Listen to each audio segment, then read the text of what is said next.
Assalamualaikum class. Our today's theme is education. This concept is used in a lot of essays, including economy, politics, society. It discusses a lot of issues in the society, politics, and economy.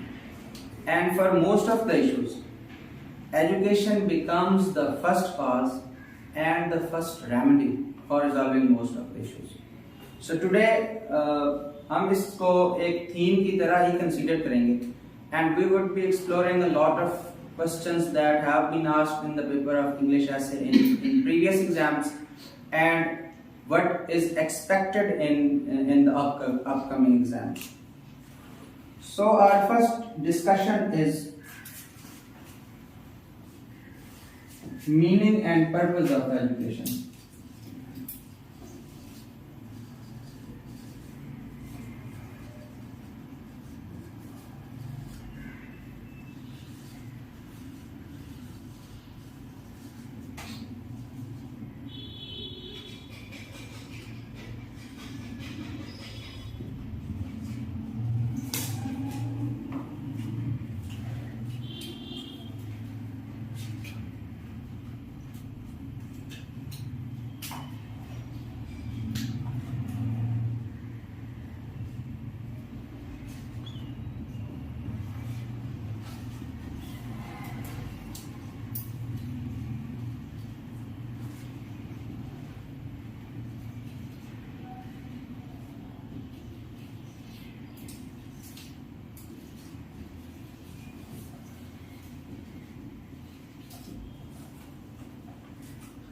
Now, why this topic is different than general topics of such as from all those topics in which the examiner wants to know about the importance of education. For example, classrooms decide the future of a nation.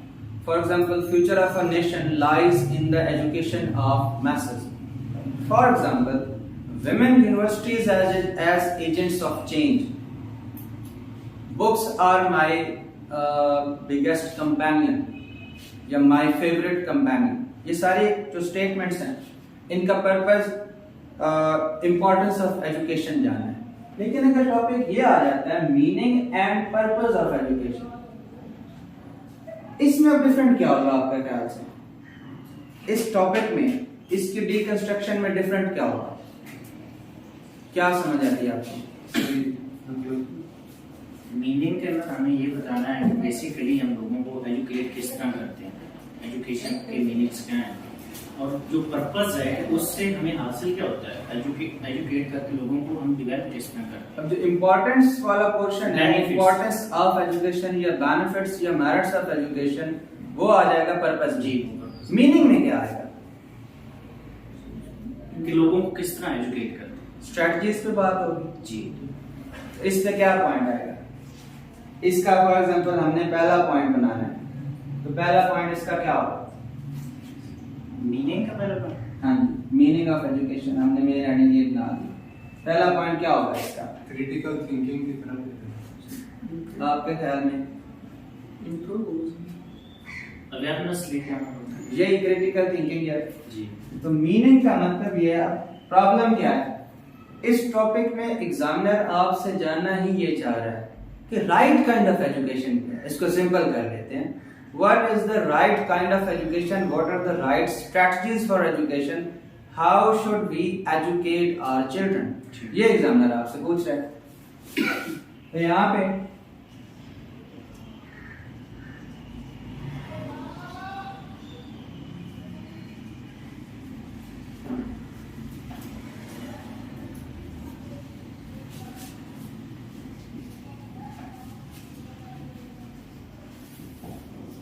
Development of critical mental faculties, ये पहला गोल education का, कि इंसान की जो जहनी सलाहियतें हैं उनको उजागर करना है, जिसमें सबसे बड़ी जो सलाहियत है वो क्रिटिसिज्म है, power of criticism.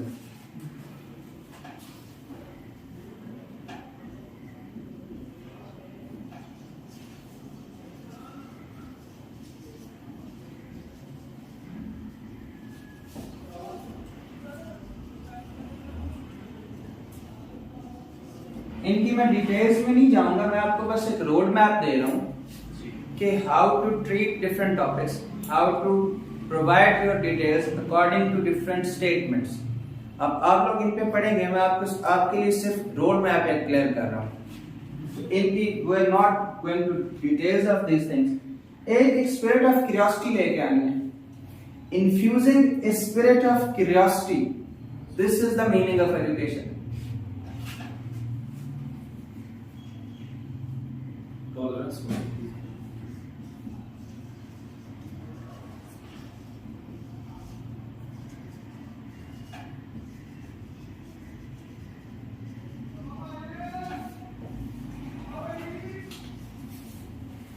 Flexibility and openness to change. अब आप इन चीजों को रिलेट करें कि मतलब ये चीज, ये बात इंपॉर्टेंट क्यों है। आपको पता है कि इस्लामोफोबिया, उसमें सबसे पहला जो इस्लामोफोबिया की रीजन है या जो रीजन पेश की जाती है वो ये पेश की जाती है कि Muslims are Muslim countries are a closed society, they are fundamentalist, they are conservative, they are not open to change, they are not open to, open to new information. That's why they are intellectually stagnant, and that is why they are not culturally modernized. So जो socio cultural modernization का concept है, that is connected with flexibility and openness of mind of an individual.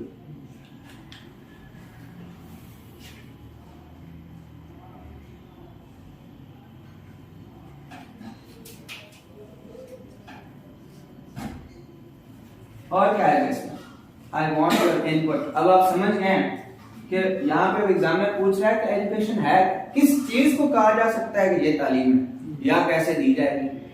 तो मतलब हम इसको इस अंदाज से लिख रहे हैं कि अगर ये चीज अचीव हो रही है, अगर ये चीज दी जा रही है through education, then it is education. So meaning of education है, अगर किसी में क्रिटिकल मेंटल फैकल्टीज क्रिएट हो जाए, that is education. Infusing a spirit of curiosity, flexibility and openness to change। बताएं। Eradication of extremism, टॉलरेंस हो सकती है। टॉलरेंस बिल्कुल सही बात है। एक्सट्रीमिज्म, तो development of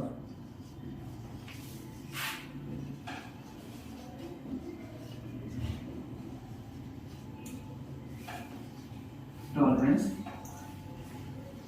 and limiting extremist,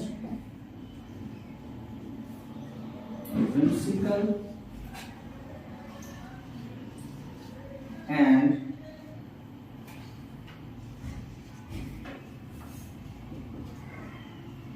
arbitrary attitude।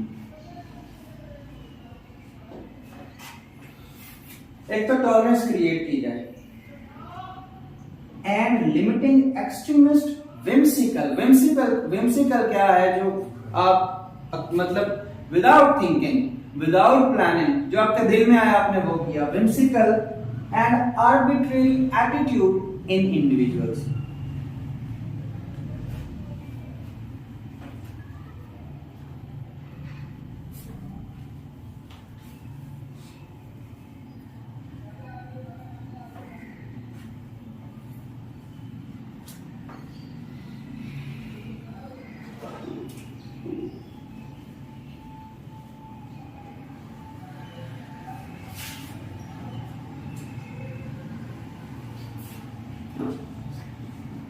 हाँ जी, पॉइंट नंबर 5। अभी हमने एजुकेशन के बहुत सारे टॉपिक्स की तरफ जाना है, तो जल्दी करें, अपना इनपुट दें। आइडिया ऑफ फ्रीडम, मतलब सॉवरेनिटी की तरफ है, बहुत इंपॉर्टेंट है। एजुकेशन जो है ये इंसान को, असल में एजुकेशन है जो इंसान में पावर ऑफ फ्रीडम लेके आती है, जो लव फॉर फ्रीडम लेके आती है। तो यूं समझ लें कि आप एक डेमोक्रेटिक स्टेट में आप एक कंप्लीट पढ़ा लिखा इंसान है, उसकी खसूसियात देते हैं, वो है आपके लिए मीनिंग ऑफ एजुकेशन। तो love for freedom and sovereignty over oneself coupled with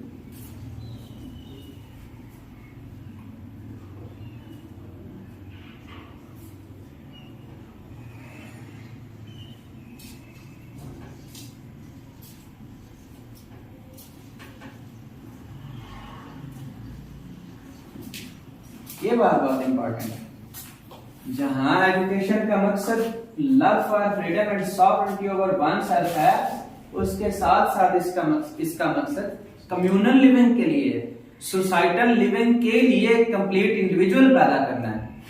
तो ये कि एजुकेशन ये है जब आप एक ऐसा इंसान पैदा कर रहे हो जो which is able to balance two divergent things in his mind. On the one side is freedom, is love for freedom or sovereignty over his own very self, and on the other side is the regard for the society.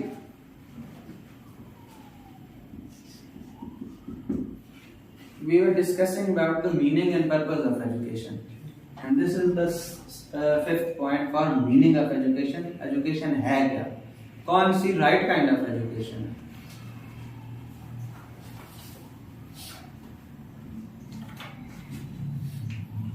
और बताएं, आप बताएं। Sense of responsibility in citizens. ठीक है, एक हम point इसमें मतलब ये 6 पॉइंट है, इस पे हम मीनिंग को कंप्लीट कर लेते हैं कि हम पर्पस की तरफ ना मूव कर जाएं। इसके अंदर ये टेंडेंसी है कि हम कहीं पे पर्पस वाली बातें यहाँ ना लिख दें। तो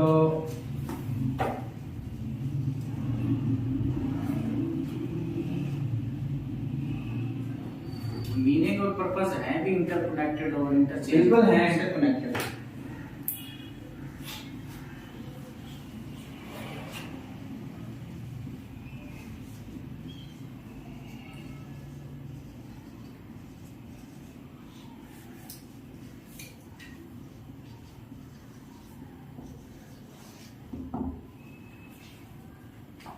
Religion and the matters of flash and blood, दीन और दुनिया, जो बैलेंस क्रिएट कर सके एक individual, development of a balanced personality, जो अपने लाइफ के अपने स्पिरिचुअल मैटर्स, अपने फिजिकल मैटर्स, अपने जो लाइफ के मैटर्स हैं तमाम, उनमें एक बैलेंस स्ट्राइक कर सके।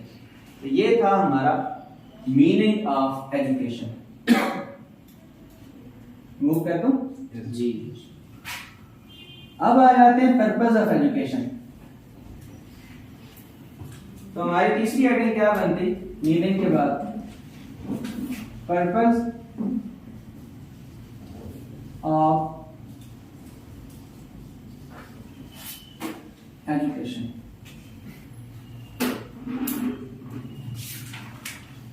पर्पस में बताएं, पर्पस में पहली बात क्या होगी?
हाँ जी, इनकी अब हेडिंग्स आपने खुद बना लेनी है, प्रॉपर फ्रेज बनाना है। मैंने वो ख्याल नहीं रखा कि आप इसका फ्रेज कैसे करते थे, हम आइडियाज डिस्कस कर रहे हैं। डेमोक्रेसी, एक कंप्लीट सिटीजन आपने बनाना है एजुकेशन से। Strengthening democracy by creation of a complete citizen, आपका फ्रेज बन गया। Education aims to education helps democracy take root in the society by providing a complete citizen, sentence बन गया। Whichever you like. एम्प्लॉयमेंट, क्या कहते हैं कि एजुकेशन के दोनों मकसद हैं, एक जो आपको लिविंग दे और एक जो आपको रहना सिखाए, एक लिविंग और एक लिव करना सिखाए। Education is not which teaches you to which prepares you for a living. Education is which teaches you how to live. तो ये बात यहाँ पे आपको एम्प्लॉयमेंट भी देगी, सिर्फ जिंदा रहना नहीं सिखाना, उसने एम्प्लॉयमेंट भी देनी है। तो यहाँ पे उसको लिखते हैं economic growth, a strong vibrant functioning economy by providing equal employment opportunities. Social justice, social inequality को खत्म करना है आपने, क्लासेस को खत्म करना है, स्ट्रेटिफिकेशन को खत्म करना है, मोबिलिटी लेके आनी है, social justice and mobility. Effective good strong good governance, effective management, national integration, ये एजुकेशन का। अब इसके तरीके क्या हो सकते हैं आपके ख्याल में? एजुकेशन नेशनल इंटीग्रेशन कैसे प्रमोट कर सकती है? सबसे पहला काम तो ये है कि एजुकेशन आपको डाइवर्सिटी के लिए रिस्पेक्ट पैदा करेगी। एजुकेशन आपको सबसे पहले ट्रांसेंड करना सिखाएगी आपकी ethnic, regional, cultural, linguistic identities से, और आपको वेल्ड करेगी, सीमेंट करेगी एक नेशनल आइडेंटिटी में। तो national integration, empowerment of all genders, इसमें जेंडर वाला पॉइंट आ गया। Global cooperation and peace, war को कंट्रोल करना एजुकेशन का बहुत बड़ा एक रोल है। और इसकी रीजन क्या है? क्योंकि एजुकेशन को ही एज ए टूल यूज किया जाता है वॉर क्रिएट करने के लिए। जब भी, अब नाजी क्या थे, ज़िया की इस्लामाइजेशन क्या थी? Education became a tool for promoting narrow and selfish ideologies of the states और ऑफ द लीडर्स। तो education, Marxist communist states, education एक प्रोपेगेंडा के तौर पर यूज होती है। मार्क्सिस्ट के नजदीक कैपिटलिस्ट स्टेट जो है वो एजुकेशन को एक प्रोपेगेंडा के तौर पर यूज करती है for promoting capture of elite in the state. तो अब मसला क्या है? आप जो रसल और ब्यूडरेंट हैं, according to them it is the belligerent agenda of the leadership which is created by their educational backgrounds। एक बंदे के माइंड में बेलिजरेंट एजेंडा क्रिएट करा कहां से हो रहा है? फ्रॉम एजुकेशन, क्योंकि एजुकेशन पैदा ही नफरत कर रही है। So distorted history is responsible for creating war between different people। तो अब आपने एजुकेशन से उस डिस्टॉर्टेड हिस्ट्री को खत्म करना है। आपने history, right kind of history पढ़ानी है, और वो जो जहन में नफरतें भरी हुई हैं वो खत्म करनी है। तो education has a role to play for global cooperation and peace by resolving the issues of history which leads to war. तो effective global cooperation and peace, आप इसको ये भी कह सकते हैं कि जब आपके पास एजुकेटेड लीडर्स आते हैं तो विजनरी होते हैं, फॉर साइटेड होते हैं, उनकी फॉरेन पॉलिसी बेहतर होती है और अल्टीमेटली वॉर रिड्यूस होती है। एनवायरमेंटल सस्टेनेबिलिटी, ये तो आप उसको यो एग्जांपल ले लेंगे, ये आपने ultimately this is the responsibility of the masses to save Mother Earth because they are polluting it. They are responsible. Anthropogenic causes are at interplay for disturbing the ecological balance of the earth. तो इसके आप example लें, वो Greta Thunberg, क्या as है उसकी? उस as में यहाँ पे लोगों को पता भी नहीं होता, and she is an environmental activist. किस वजह से है? By dint of her education. आपने ये air pollution, land pollution, water pollution को कम करने के तरीके एजुकेशन से बताने हैं। आपने एजुकेशन से बताना है कि वाटर क्राइसिस को कैसे मैनेज करना है। आपने एजुकेशन से बच्चों को ये मैसेज देना है कि आपने प्लांटेशन करनी है। मतलब एजुकेशन अब बहुत सारी चीजें जिससे सोसाइटी या पॉलिटिक्स अफेक्ट होती है वो they have become part of the formal education in the institutions. आपको ट्रैफिक सिग्नल कैसे पार करना है ये स्कूल में सिखाया जाता है। तो एजुकेशन से आप एनवायरमेंटल सस्टेनेबिलिटी ला सकते हैं। पर्पस लिखना हमारे लिए आसान था, मीनिंग वाला सेक्शन था। मीनिंग एंड पर्पस हो गया। अब अगर आता है ऐसे, classrooms decide the future of a nation. Future of a nation lies in the education of its masses. Education is a cure. Education is a panacea that can cure all the ills that inflict Pakistan. Education तमाम मसलों का हल है। इसमें student से mistake क्या होती है? इन सभी में पॉइंट्स यही आए हैं। आप ह्यूमैनिटी के इश्यूज यही हैं। इसमें हमने economy, politics, society, extremism and terrorism सारी चीजें डिस्कस कर ली हैं। Peace and stability, social cohesion, national integration, तो सारी चीजें डिस्कस कर ली हैं। सोशल जस्टिस, क्लाइमेट चेंज, जो भी ह्यूमैनिटी के बड़े मसले हैं। प्रॉब्लम इससे ये होगा कि इस टॉपिक को लिख लेते हैं और यहाँ से आप जो मिस्टेक करते हैं उस पर बात कर लेते हैं।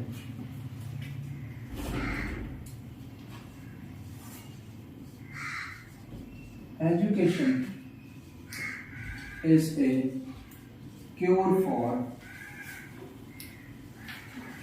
all ills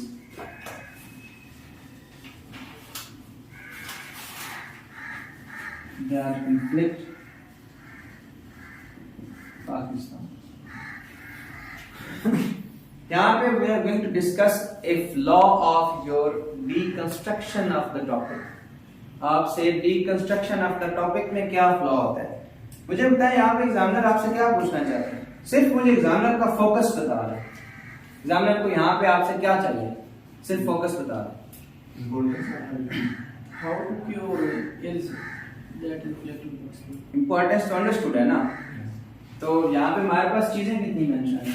और एक ये है कि वो ये है। अब पाकिस्तान को एज ए स्टेट जितनी भी चैलेंजेस हैं उनको हल करने के लिए एजुकेशन किस तरह हेल्प कर सकती है? क्योर पे, एग्जामिनर का फोकस क्योर पे है जी, ना कि इश्यूज पे है। अब एक स्टूडेंट जो सबसे पहले यहाँ पे 10 इश्यूज लिख देगा और उसके बाद क्योर लिखेगा, उसकी कतन जरूरत नहीं है। तो आपका पहला सेक्शन तो यहाँ पे ये बनेगा कि how education is a cure for all ills that inflict Pakistan. Simple, जितना आप उसको एग्जामिनर को क्वेश्चन की स्टेटमेंट से उठा के स्टेटमेंट देंगे उतना उसको ये फीलिंग आएगी कि आप उसको उसके सवाल का जवाब दे रहे हैं। ये तो तय है। बाकी किसी भी मैच्योर अल्फाज में आप उसका मैसेज अगर क्लियर कर रहे हैं तो फिर तो बात ठीक है। Explaining the factors through which education becomes a solution for problems of Pakistan, ये कैन बिकम, बात तो एक ही। इस सेक्शन में आपका जो पहला सेक्शन है कि how education is a cure for all ills, I'll mention करें और फोकस एग्जामिनर इस चीज पे है कि एजुकेशन कैसे क्योर कर रही है, सिर्फ इस चीज पे नहीं है। अब अगर आप खाली एग्जामिनर को यह बता देना कि education can resolve the issue of poor governance in the country, मसला आपने बता दे, शायद एग्जामिनर पास भी कर दे। एग्जामिनर की डिमांड लेकिन आप मीट नहीं कर पाए, पास शायद कर देते और ऐसे हो जाते होंगे पास। डिमांड एग्जामिनर की क्योर है, आपने उसको ये भी बताना है कि ये वाला मसला ठीक हो रहा है और ये भी बताना है कि ये वाला मसला नासिर कैसे ठीक हो रहा है, नासिर कि ये वाला मसला कैसे ठीक हो रहा है। एग्जामिनर को आपने ये भी बताना है कि एजुकेशन कैसे ठीक कर रही है, वो कैसे बताएंगे। एक पॉइंट बनाते हैं, एजुकेशन। अब यहाँ पे मेरी सिलेक्शन है, एजुकेशन प्रमोट प्रोफेशनलिज्म, आगे उसको गुड गवर्नेंस के साथ बिल्कुल ठीक, आपने उसको लॉजिक दे के चलना। अब यहाँ पे मेरी लैंग्वेज देखें, मैं उसको ये भी कह सकता हूँ कि education can reform the governance in Pakistan by doing this, बात तो ठीक है। एक वो लैंग्वेज जो उसको मसले की तरह मसला बता के उसको ठीक करवा रही, तो मैं ये बजाय कहने कि रिफॉर्म द गवर्नेंस, मैं कहूंगा crisis of governance. Education can resolve the crisis of governance by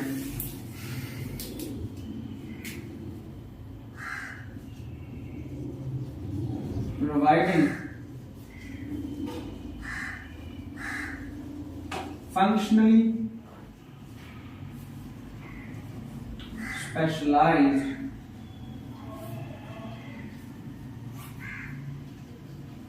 human resource। ये चीज है जो उसको बता रही है कि ये कैसे क्योर है। अपनी एक हैबिट बना लें कि हमेशा लॉजिक से बात करें। That is universal principle of communication, no matter it is your written exam और you are in front of the panel.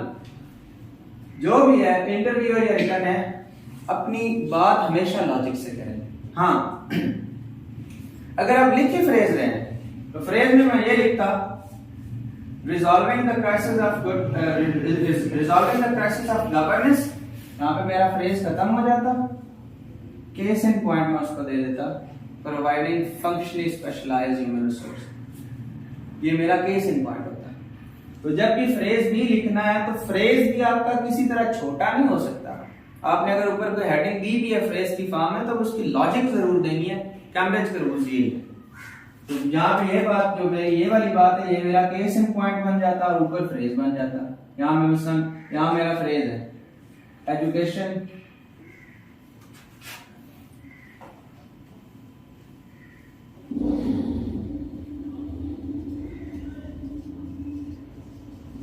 resolving the crisis of governance, बस ये मेरा फ्रेज है।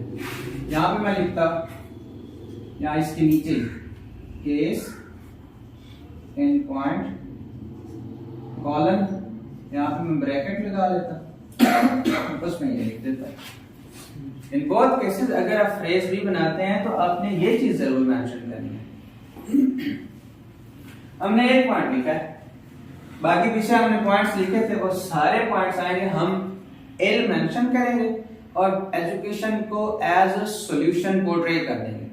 अब ये जरूरी नहीं है कि ये वाला ऐसे पेपर में आए, आपने सीखना ये है कि एग्जामिनर का फोकस क्या है, आपकी सारी लैंग्वेज फिर उसके फोकस के अकॉर्डिंग हो। अगर कोई और ऐसे आ जाए वो आपसे ये कह दे कि जो एजुकेशन है वो डेमोक्रेसी के मसले कैसे रिजॉल्व कर सकती है। Education is a panacea that can cure all the ills of democracy. तो अब आपने वहां बताना है कि एजुकेशन, फॉर एग्जांपल यहाँ पे जो वीक अकाउंटेबिलिटी का सिस्टम है उसको कैसे ठीक करेगी। लैंग्वेज आपकी अलबत्ता ये हो कि आपने उसको लॉजिक दे के चलनी है। अगर एग्जामिनर क्योर कह रहा है और ऐसा कोई भी ऐसे हो, अब आपने एग्जामिनर का फोकस पहचानना है। यहाँ पे पहले अलग से मसले नहीं बताने, देखें मैंने मसला मेंशन कर दिया, एजुकेशन को बतौर सॉल्यूशन भी दे दी। अब थीसिस तो मेरा, फॉर एग्जांपल मेरा थीसिस था 8 से 10 पॉइंट्स का, बाकी क्या लिखेंगे, पैराग्राफ तो 22 बनाने। अब यहाँ पे एक स्टूडेंट सोचेगा कि education is not a solution for all ills, जो कि एब्सोल्युटली एक वर्थलेस डिस्कशन है। बड़ा अंडरस्टूड है कि एजुकेशन मसले हल करती है, क्योंकि यहाँ पे इस चीज का काउंटर बनाना वैसे ही बेतुकी बात है। यहाँ पे सीधा सीधा यही आ सकता है कि एजुकेशन कर क्यों नहीं सकी, प्रॉब्लम्स क्या है एजुकेशन के, क्यों एजुकेशन नहीं कर सकी ये मसला। तो why education has fallen short of its truth, why education has failed to become a cure, challenges of education due to which the issues remained unresolved। ये बात लिख के आप एजुकेशन के उसको 5 प्रॉब्लम्स बता देंगे, वो मैंने डिटेल से बताया हुआ। तो आगे बाकी लेक्चर जो एजुकेशन के हैं और फिर वे आउट में 6 सजेशंस और आपका ऐसे 22 से इस पैराग्राफ पे चला जाए।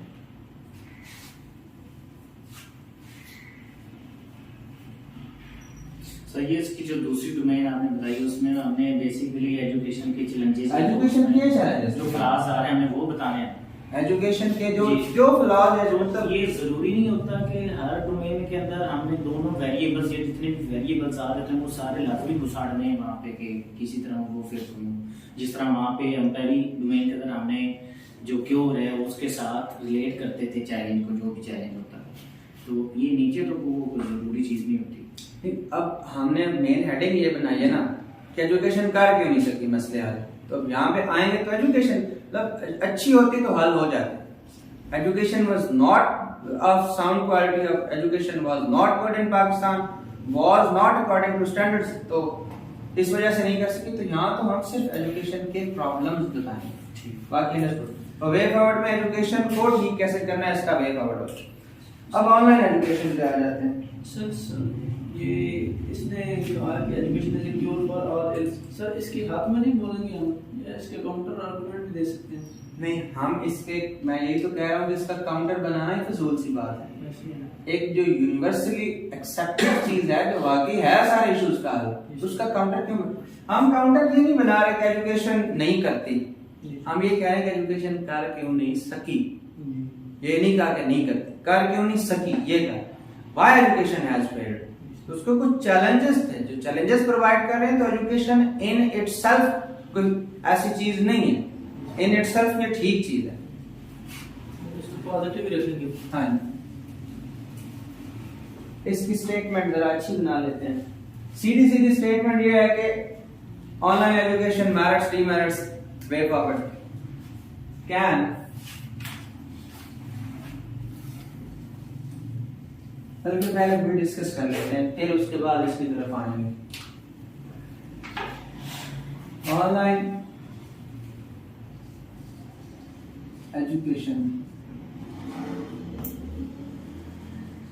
merits, demerits, way forward.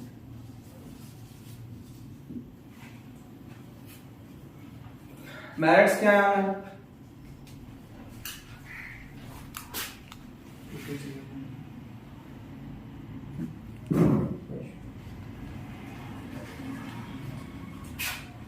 Merits क्या है ऑनलाइन एजुकेशन के, डीमेरिट्स क्या, वे फॉरवर्ड क्या है। तो मेरिट्स पे बात कर लेते हैं जल्दी जल्दी। ये लेक्चर मैंने नहीं दिया था पहले उस तरह से, तो इस पे बात कर लेते हैं।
ये इसके मेरिट्स हैं, पॉइंट आप बना लें। ऑनलाइन एजुकेशन के मेरिट्स क्या है? reducing the limits of time and space, यानी एक तो ये एक्सेसिबल सिस्टम है, जो स्पेस के इश्यूज थे आप बैठ के कहीं भी पढ़ सकते हैं। दूसरा, टाइम के कंस्ट्रेंट्स कैसे खत्म किए, फ्लेक्सिबिलिटी आ गई, जो बंदा रात को 2 बजे लेक्चर लेना चाहे ले सकते हैं। तो टाइम के constraints, it has reduced the constraints of time, that is why it is flexible and it is more accessible as compared to the traditional learning. Quality. You are integrating different technological tools in. You are using AI, you are using multimedia, you are using multiple forums, YouTube, WhatsApp, ChatGPT, WhatsApp कह रहा हूँ, Facebook, ChatGPT. So quality of education by integration of technology and by integration of best class instructors and lectures across the world, उससे quality of learning enhance हो जाएगी. Choice, आप अपनी मर्जी के दुनिया में इंस्ट्रक्टर्स अपनी मर्जी के प्रोग्राम यहाँ पे ले सकते हैं. फिजिकल जो लर्निंग है उसकी स्टिल जो है वो उसमें लिमिटेशंस हैं. आप किसी कॉलेज में चले गए, वहां पे प्रोग्राम कम है, किसी यूनिवर्सिटी में चले गए, यहाँ पे आप पूरी दुनिया से जो मर्जी इंस्ट्रक्टर चाहे, जो मर्जी प्रोग्राम चाहे, वो ले सकते हैं, अटेंड कर सकते हैं. क्लाइमेट चेंज का बड़ा इफेक्टिव सोल्यूशन है ऑनलाइन लर्निंग, क्योंकि इससे ट्रांसपोर्टेशन की कॉस्ट कम हो रही है और एमिशंस, यहाँ से transport sector is one of the biggest contributor to green house gases. So climate change cost effective, this system is cost effective because for traditional learning, for a physical environment, you need a lot of physical infrastructure, and that is still not a viable option because here in a class, how much students can be taught in a single classroom? Maximum 500. But if you talk about online learning, thousands of students can be engaged in this method. Millions of students can be engaged. Go to YouTube and upload a lecture on YouTube, and whole of the world can see that. So that is cost effective. You do not need infrastructure, and you still can engage countless students in this system. Multiculturalism. This system promotes multiculturalism because you are coming into contact of students from different countries, teachers from different countries, and cultures from different countries. So this, for living in a globalized world, as we are not an island, and as there is no way out from this globalized world, we cannot live by our own. We will have to coexist with the world. For that, multiculturalism is very important if we want to make this world a peaceful place. And online learning has become a great opportunity for promoting multiculturalism. Gender.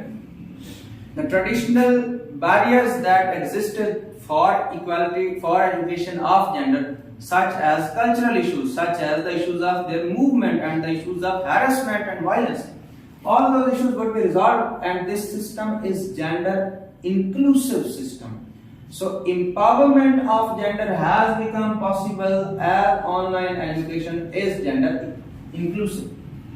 This system creates employment opportunities because in modern times we are living in a time of hyper globalization. Actually, we are going to the traditional ways of globalization have got a setback. But one thing that remains in this world, although the borders are again coming into place and the movement of people is again being controlled by different leaders, yet virtually we are more connected than ever, and this virtual connection have transformed the economy of the world into e-commerce, and different tech giants and different forums have become leaders in international trade and finance, and that trade is being conducted by online sources, for which online education provides that requisite skill set for achieving that employment opportunities.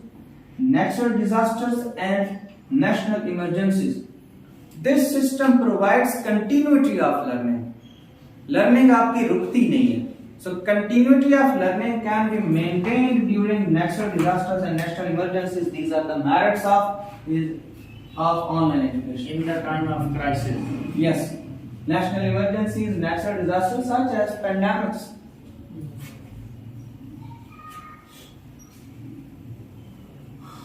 Demerits क्या इसके?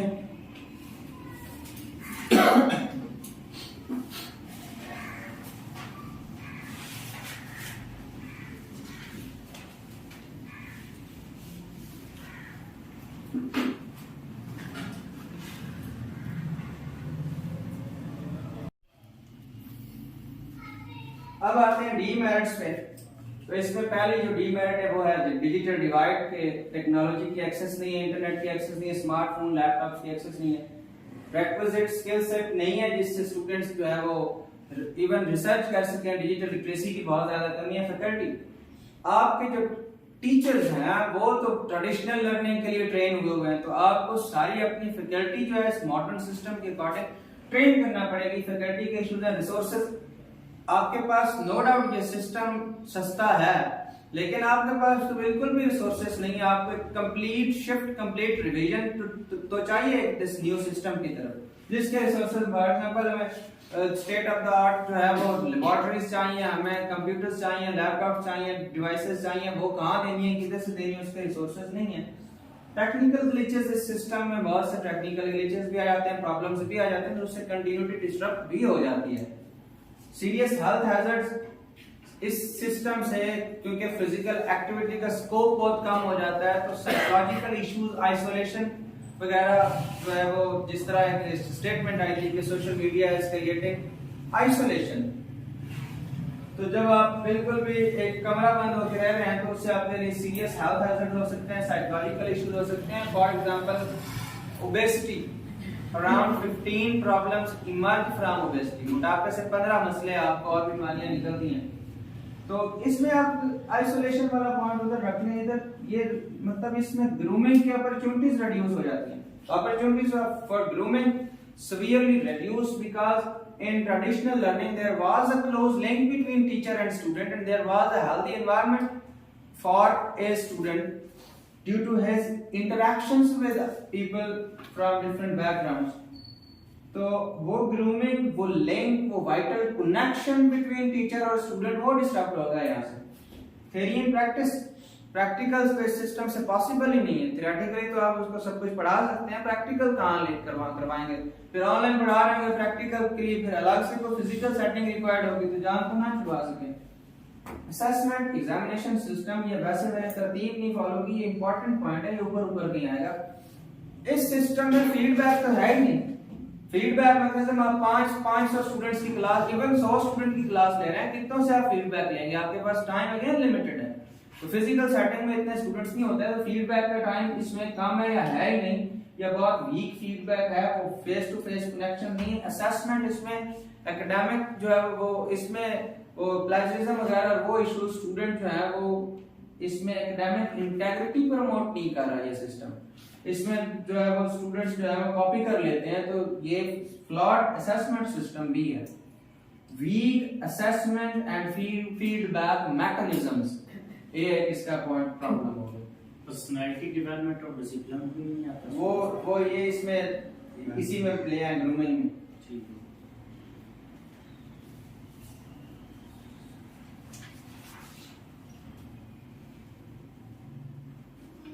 अब आते हैं जी way forward की तरफ। Way forward बताएं मुझे जरा, आप भी इनपुट दें, बड़े मजे से बैठे हुए हैं। इक्वल एक्सेस होना चाहिए जी, इक्वल एक्सेस होना चाहिए।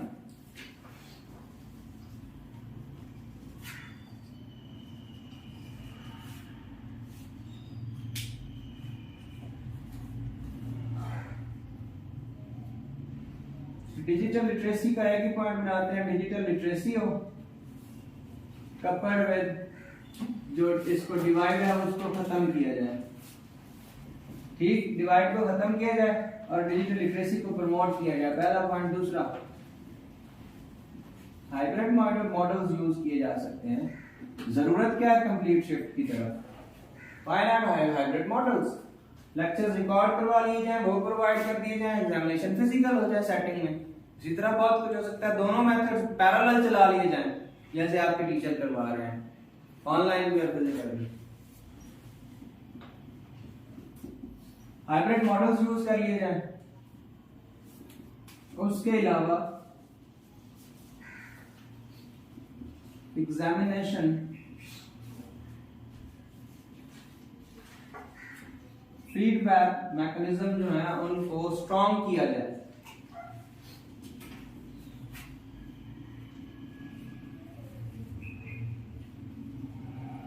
प्राइवेट सेक्टर को इन्वॉल्व किया जाए, ये बहुत इंपॉर्टेंट है। वो आपके टीचर्स को ट्रेन कर सकते हैं, डिजिटल लिटरेसी प्रमोट कर सकते हैं, टेक्नोलॉजी का यूज बता सकते हैं आपको, इन्वेस्टमेंट दे सकते हैं आपको, बहुत सारी चीजों में प्राइवेट सेक्टर आपकी हेल्प कर सकता है। तो प्राइवेट सेक्टर को इन्वॉल्व कर लिया जाए। एंड आगे फैकल्टी का पॉइंट आ जाए। फैकल्टी की ट्रेनिंग बहुत ज्यादा जरूरी है, क्योंकि ये तो वाइटल लिंक है सिस्टम में, इसकी कमी कभी पूरी हो नहीं सकती। तो फैकल्टी को इस मॉडर्न सिस्टम के अकॉर्डिंग ट्रेन किया जाए।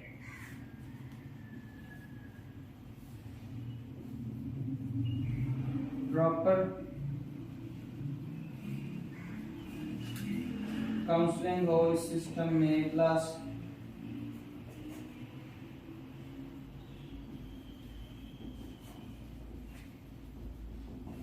एक्स्ट्रा करिकुलर एक्टिविटीज या फिजिकल एक्टिविटीज के ऊपर फोकस किया जाए। काउंसलिंग जो आइसोलेशनिस्ट टेंडेंसीज पैदा हो रही हैं, फिजिकल एक्टिविटी लेके आई जाए, तो उससे इसके इश्यूज रिजॉल्व हो सकते हैं। Now we are ready for the next topic.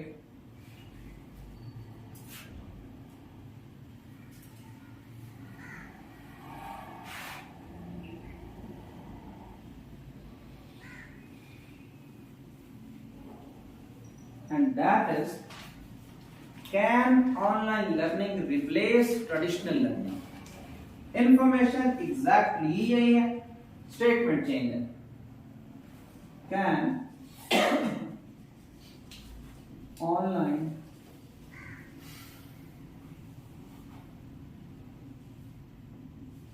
learning replace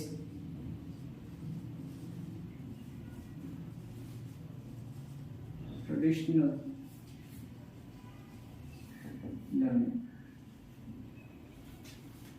अब आप में से कितने ऐसे हैं जो कहते हैं कि ऑनलाइन लर्निंग रिप्लेस कर सकती है, और कितने ऐसे हैं जो कहते हैं रिप्लेस नहीं कर सकती?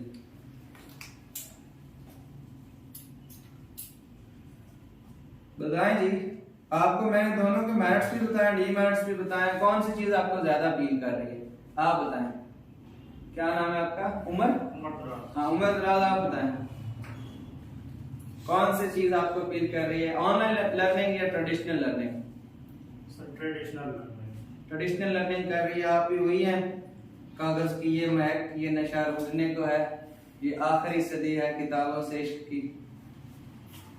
चलें जी, हम फॉर एग्जांपल इसका आउटलाइन की हेडिंग इंट्रोडक्शन। हाँ, online learning can not replace traditional learning. Online learning, by the way, एक मिस्टेक आप जरूर कर रहे हैं, और वो ये कर रहे हैं कि ये सिस्टम तो है, अब ये तो आ चुका है, अब दुनिया ग्लोबलाइज्ड हो या डीग्लोबलाइज्ड हो, तो बहुत पहले से था।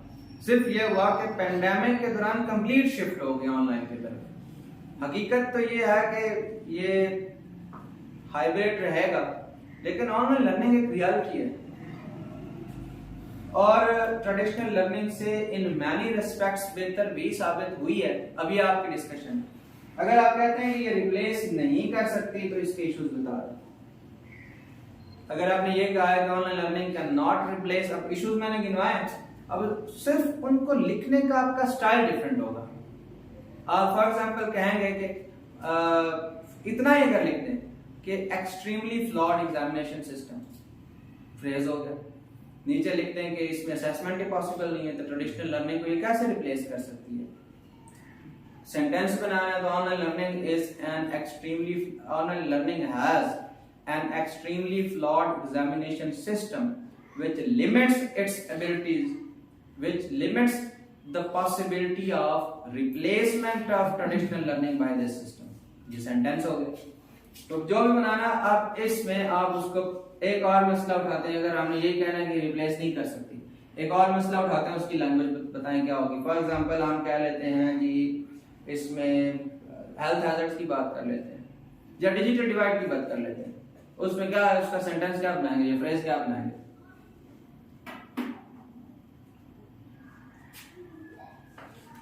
Online learning has created digital divide.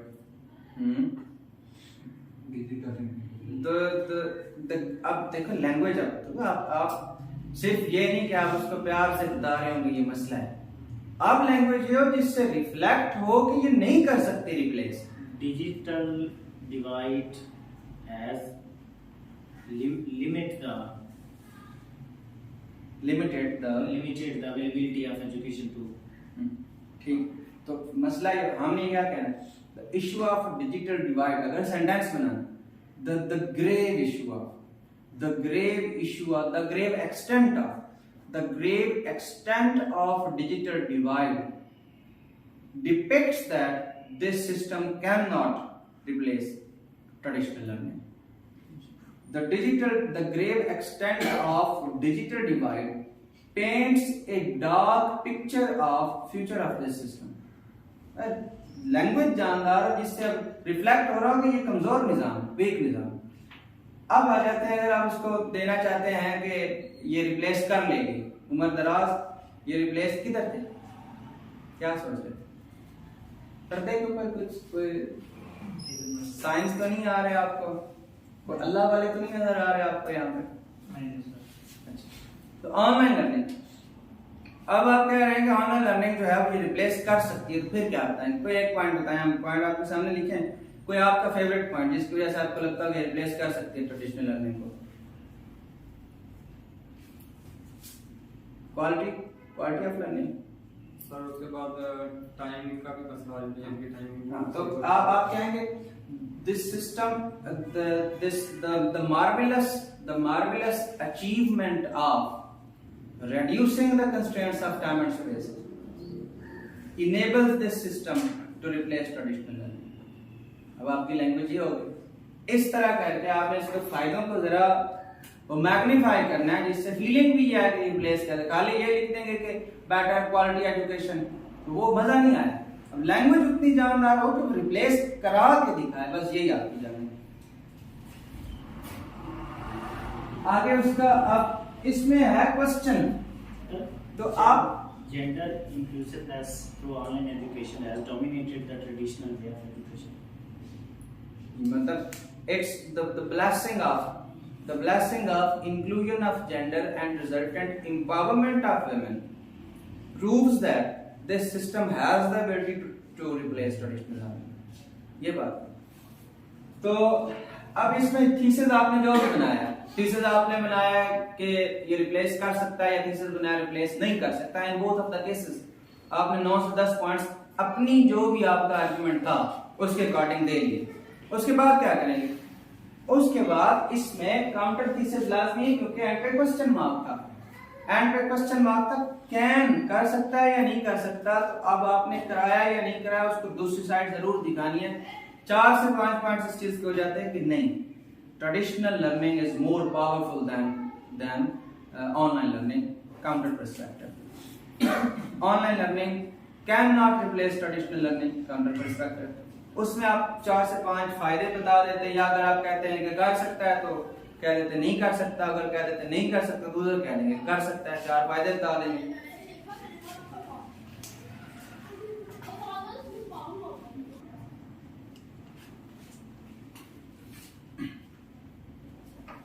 Counter आ जाएगा, फिर उसके बाद वे फॉरवर्ड किस चीज का है बताएं मुझे। आपने फॉर एग्जांपल ये कह दिया कि ऑनलाइन लर्निंग जो है वो कर सकती है रिप्लेस, अब वे फॉरवर्ड किस चीज का देंगे? ऑनलाइन लर्निंग को इंप्रूव करने के लिए। अगर कह रहे हैं कि ऑनलाइन लर्निंग नहीं कर सकती, फिर किस तरह प्रोडक्टिव बना सकते हैं? अगर कह रहे हैं ऑनलाइन लर्निंग नहीं कर सकती, फिर क्या करेंगे? फिर क्या वे फॉरवर्ड होगा बताएं ताया। कह सकते हैं ऑनलाइन लर्निंग नहीं रिप्लेस कर सकती, फिर क्या करेंगे? फिर भी यही होगा, फिर भी ये कहेंगे कि वे फॉरवर्ड इसको इंप्रूव कैसे नहीं जी, किस तरह इसको इंप्रूव किया जा सकता है, कि किस तरह प्रोडक्टिव बनाया। एक खूबसूरत बात ये हो जाएगी कि आप कहेंगे कि कैसे हम जो है ना अपनी एजुकेशनल एफर्ट्स को बेहतर कर सकते हैं। जेनेरिक सी टर्म लिखते हैं, कैसे हम क्वालिटी ऑफ एजुकेशन को इम्प्रूव कर सकते हैं, और उसमें इस तरह की बातें ले आएंगे, डिजिटलाइजेशन भी हो, हाइब्रिड मॉडल्स भी हो, मॉडर्न ट्रेंड्स के मुताबिक जो है वो ट्रेन भी किया जाए। लेकिन बात यही सही है कि दोनों सूरतों में ऑनलाइन लर्निंग के ही देने चाहिए सजेशन, क्योंकि फिजिकल ये भी हो सकता है कि हम इनको जैसे मैं बता रहा हूँ तो मिक्स दे दें, कि फिजिकल लर्निंग में जो इश्यूज थे उनको भी तो रिजॉल्व करवाना है, कोई एक तो उनके हो जाए, कोई एक तो इनके हो जाए, तो मिक्स्ड ब्लेंडेड वर्जन हो जाए सजेशंस। अब मुझे बताएं आपके ख्याल में और एजुकेशन पे एक टॉपिक लास्ट और डिस्कस कर लेते हैं। इंडियन यूपीएससी में आया था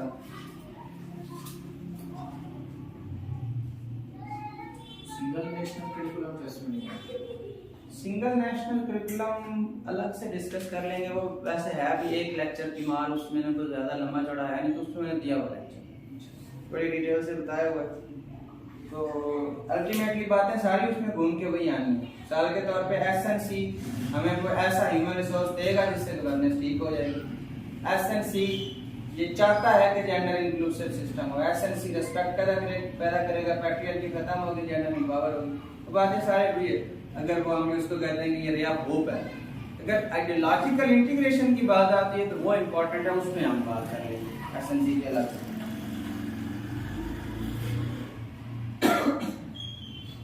एजुकेशन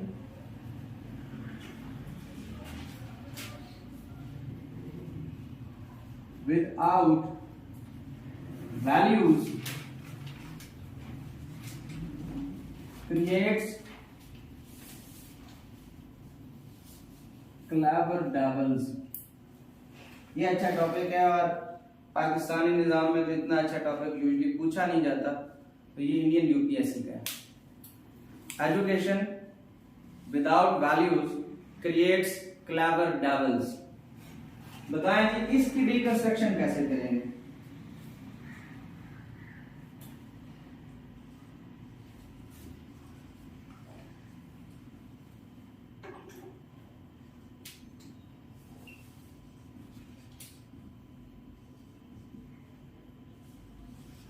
बताएं डिकंस्ट्रक्शन कैसे होगी?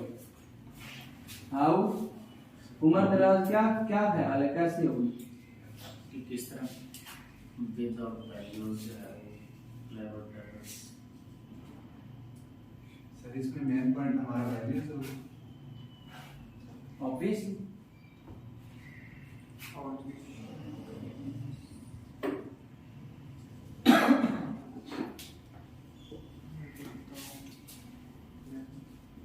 how education without values creates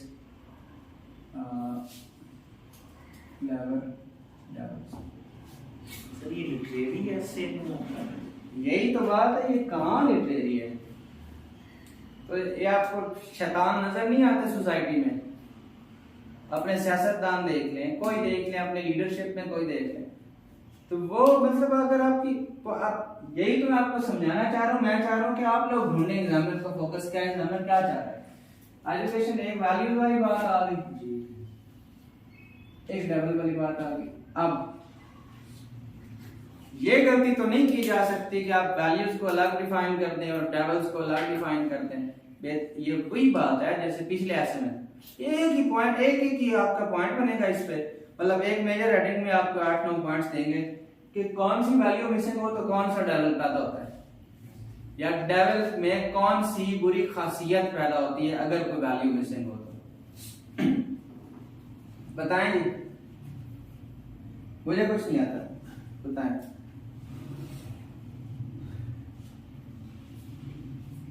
कोई एक बात बता दें, चले मैं आपको एक गैस देता हूं। जेंडर वाला पॉइंट मुझे बताएं, जेंडर वाला कैसे हो सकता है? डबल पैदा करना है तो एक स्ट्रॉन्ग पेदरशाही निजाम पे यकीन रखने वाला बंदा होगा, पैट्रियार्क होगा, एक स्ट्रॉन्ग मिसोजिनिस्ट होगा, तो उसमें वैल्यू कौन सी कम होगी?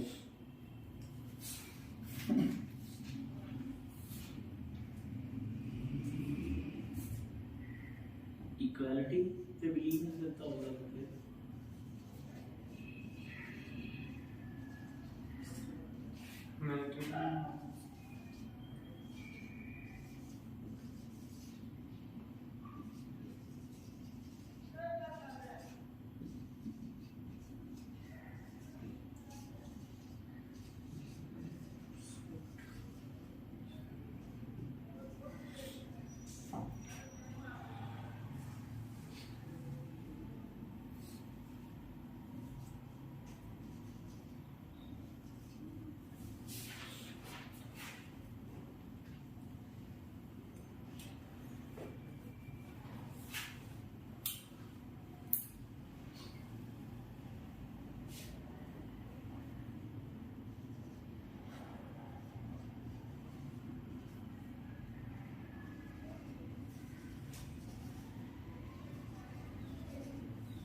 मसले सारे वही हैं, बात घुमाते कैसे हैं ये अब आपका काम है।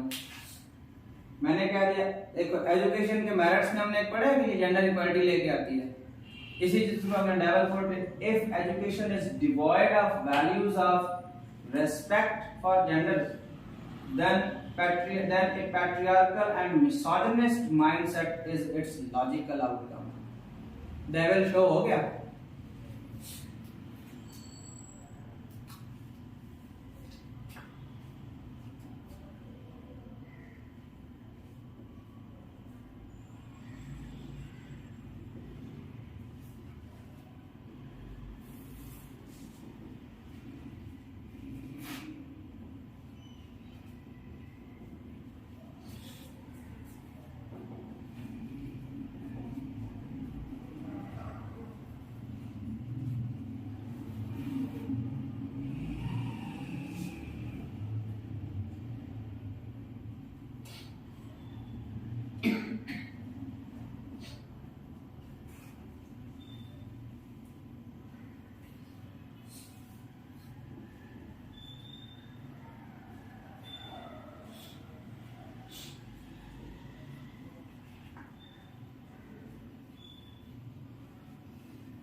ये फ्रेज बना दिए, misogynist and patriarchal individuals in the absence of values of respect for genders, phrase हो गया।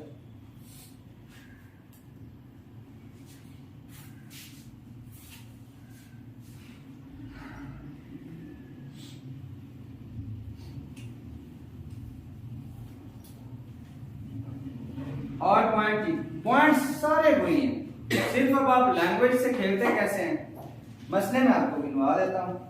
लैंग्वेज अब आपका काम है, इतना भी मैं आपको बता रहा हूँ तो फिर ये आपकी क्रिएटिविटी की डेथ है।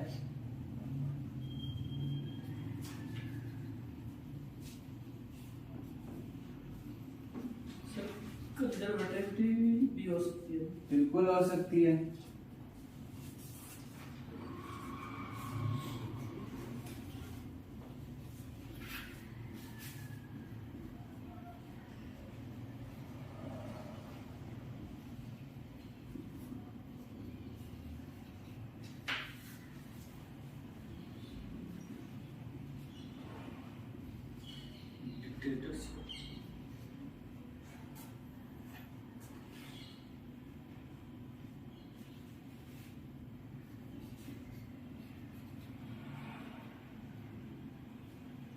Extremism, greed and corruption, religious intolerance, violence,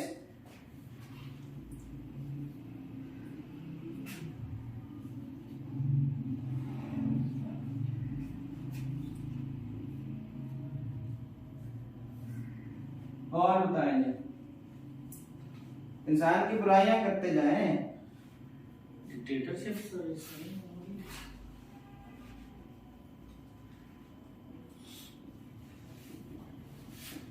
political injustice कह रहे हैं, या यहाँ पे डिक्टेटरशिप ले आते हैं तो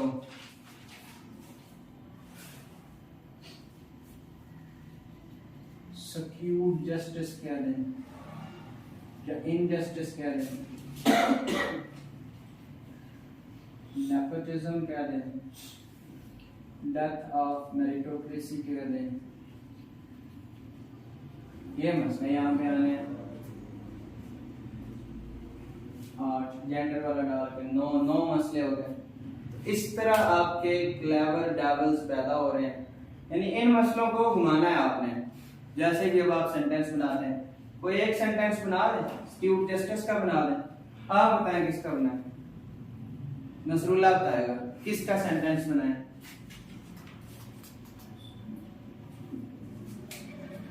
इतना मुश्किल है यार, कोई एक पॉइंट बताएं उसका सेंटेंस बनाते हैं। रिलीजियस इंटॉलरेंस, रिलीजियस इंटॉलरेंस का बना लेते हैं।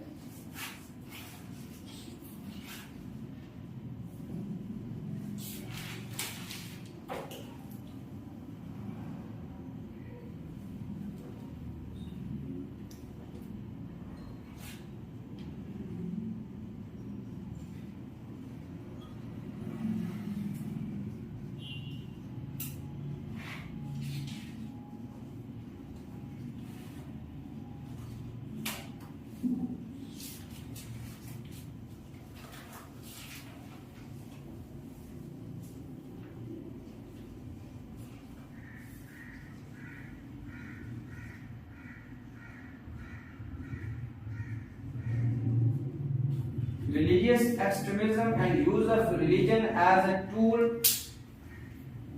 to grind selfish ends, to grind one's selfish ends, मतलब को इस्तेमाल किया जाता है अपने जाती मकासद। इससे ज्यादा क्लेवर बंदा कौन होगा जो खुदा का इस्तेमाल कर रहा है अपने जाती मकासद के लिए, जैसे आपकी तमाम रिलीजियस पॉलिटिकल पार्टीज हैं। समझ आ गई? अब यहाँ पे लॉजिकली एक तो वैसे एग्जामिनर ने स्टेटमेंट में फुल स्टॉप लगा दिया, तो आपने इसको साबित करना, और हकीकत भी यही है। एजुकेशन में वैल्यूज नहीं सिखाई जा रही, तो ना कैरेक्टर बिल्डिंग हो सकती है और ना ही वो मसला ठीक हो सकता है। एंड फिर दूसरी डायमेंशन आएगी क्या? दूसरी डायमेंशन ये आएगी कि flaws of education due to which education system is due to which education is devoid of values. ये आएंगे फ्लॉज। अब ये मैंने ऐसे नहीं कह दिया flaws of education, devoid of values के साथ इस बात को रिलेट किया है। अब यहाँ पे आप थोड़ा सा मैच्योर होकर फ्लॉज बताएंगे, थोड़ा सा मैच्योर होकर फ्लॉज बताएंगे। उसमें बताएंगे कि टीचर्स जो टीचर्स का पर्सनल कैरेक्टर है, इंस्ट्रक्टर्स का ही कैरेक्टर वीक है, इस तरह की। उधर क्या कहते थे, लाइक अ ट्रेन फैकल्टी, यहाँ क्या कहेंगे कि इंस्ट्रक्टर का कैरेक्टर ही फ्लॉड है। तो यहाँ पे इतनी एक लैंग्वेज में आपने देख, उधर आप कहते हैं कि पुअर बजट, या आप कहते हैं कि flawed governance coupled with utter negligence of importance of education. तो गवर्नेंस का काम है कि एजुकेशन को कंप्रीहेंड नहीं कर सकी, एजुकेशन है क्या, इसकी इंपॉर्टेंस क्या है, इसकी जरूरत क्या है, इस तरह करके थोड़ा रिस्पांसिबल हो। इस तरह कर लें कि causes for flawed education system, which factors are responsible for making education system devoid of values, वो तो इस तरह ही होगा। और फिर वे फॉरवर्ड आ जाएगा। फिर अब आप यानी यहाँ पे आपकी दूसरी डायमेंशन और वे फॉरवर्ड, इसमें थोड़ी सी मैच्योर लैंग्वेज की जरूरत है। तो ये हमने आज एजुकेशन का थीम डिस्कस किया है। नेक्स्ट देख लेते हैं अब तक मीनिंग एंड पर्पस से लेके एजुकेशन को एग्जामिनर ने डेमोक्रेसी से रिलेट किया है।